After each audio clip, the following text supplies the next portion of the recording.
विद्यार्थियों, आज हम आपकी पाठ्यपुस्तक स्पर्श के पद खंड से रैदास की पद नामक पाठ के दूसरे पद का वाचन व उसका सार ग्रहण करेंगे। ऐसी लाल तुझ बिन कौन करे। इस तरह की, ऐसी का मतलब इस तरह की, लाल यानी कृपा, तुझ यानी तेरे, बिन यानी बिना, कौन कौन करे करेगा, कि इस प्रकार की कृपा तेरे अलावा, तेरे अतिरिक्त और कौन कर सकता है।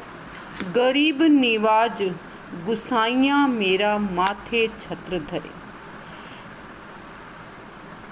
कि गरीबों को ताड़ने वाला, निवाजने का मतलब ताड़, पार लगा देना, ऊपर उठा देना, कि गरीबों को निवाजने वाला, उन्हें पार लगाने वाला जो गुसाइयाँ है, ईश्वर को कहा जाता है गुसाइयाँ। मेरा, मेरे सिर पर, माथे का मतलब सिर पर, छत्र धरे यानी दया का हाथ रखता है, कृपा रखता है, छत्र छाए बनाए रखता है, कि हे ईश्वर, तेरे अलावा कोई भी ऐसा नहीं है जो हमारे ऊपर दया कर सके। तू गरीबों को ताड़ने वाला, उन्हें निवाजने वाला, उन पर प्रेम दर्शाने वाला, प्रेम प्रकट करने वाला है, इसलिए तेरी छत्र छाया हमारे ऊपर है। इसलिए तेरे अलावा कोई भी ऐसा नहीं है जो हमारा साथ दे सके, हमें पार लगा सके। आगे कहते हैं जाकी छोती। छोती शब्द का अर्थ है छुआछूत। जाकी यानी जिसकी, जगत यानी संसार, कौ यानी को, लागे लगता है, ता उस पर, तू ही तू डरे यानी प्रेम बसर, कि संसार जिसे छूने मात्र से अपने आप को अछूत समझता है, उस पर तू अधिक प्रेम दर्शाता है। कि संसार जिससे छुआछूत के रूप में दूरी बना लेता है, उस पर तू ज़्यादा द्रवित होता है, उस पर तू ज़्यादा अपना प्रेम बरसाता है। नीचों ऊंच करे मेरा गोविंद काहू ते न डरे, कि निम्न से ऊंचा करता है ईश्वर को किसी का भी भय। नीचों, नीच, ऊंच, ऊंचा बनाता है, निम्न को ऊंचा कर सकता है, साधारण को महान बना सकता है, मूर्ख को विद्वान बना सकता है। ये सब ईश्वर के द्वारा ही संभव है, क्योंकि ईश्वर को किसी का भी भय नहीं होता, किसी का भी आतंक नहीं होता, वो किसी के भी दबाव में नहीं होता है। नामदेव कबीर तिलोचन सदना सैन्य तरे, कि तभी तो आपने निम्न कुल में पैदा होने वाले तथाकथित, तथाकथित का मतलब है कहे जाने मात्र वाले, नामदेव जुलाहे थे, कबीर, त्रिलोचन, सदना, सेन आदि नाम के ये साधारण निम्न कुल में जन्म लेने वाले लोग थे, लेकिन ईश्वर की दया से इनको संत शिरोमणि की गिनती में गिना जाता है। यानी ईश्वर है, अगर हमने उसकी कृपा को प्राप्त कर लिया तो वो निम्न से निम्न को भी ऊंचा बना देगा, और हमने घमंड की भावना अपने अंदर ली तो ऊंचे से ऊंचे को भी वो नीचा गिरा सकता है। कह रविदास सुनो रे संतो, हरि जीवते सब तरे।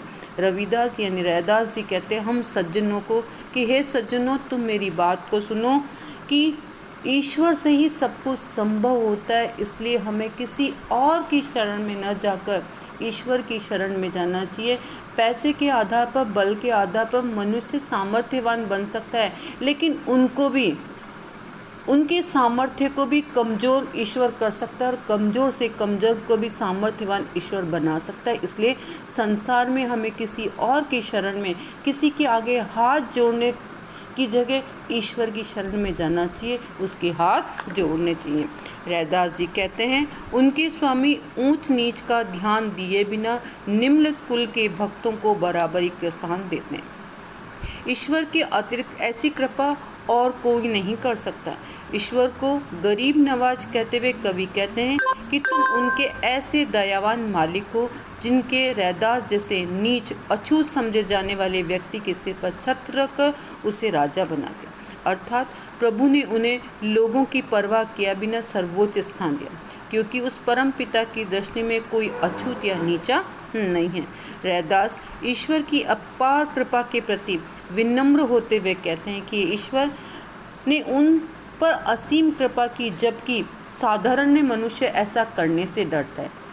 ईश्वर की कृपा से नामदेव, कबीर जैसे कपड़े बुनने वाले जुलाहे, त्रिलोचन साधारण व्यक्ति, सधना जैसे कसाई और सेन जैसे नाई भी संसार की बाधाओं से तर गए और साधारण से संत शिरोमणि की गिनती में आ गए, क्योंकि उन्हें ईश्वर ने अपने ज्ञान के आधार पर नाम और पद दे दिया। रैदास संतों को, हम सज्जनों को संबोधित करते हुए कहते हैं कि इस संसार में अगर कोई सामर्थ्यवान है तो ईश्वर है, इसलिए हमें उनकी ही शरण में जाना चाहिए।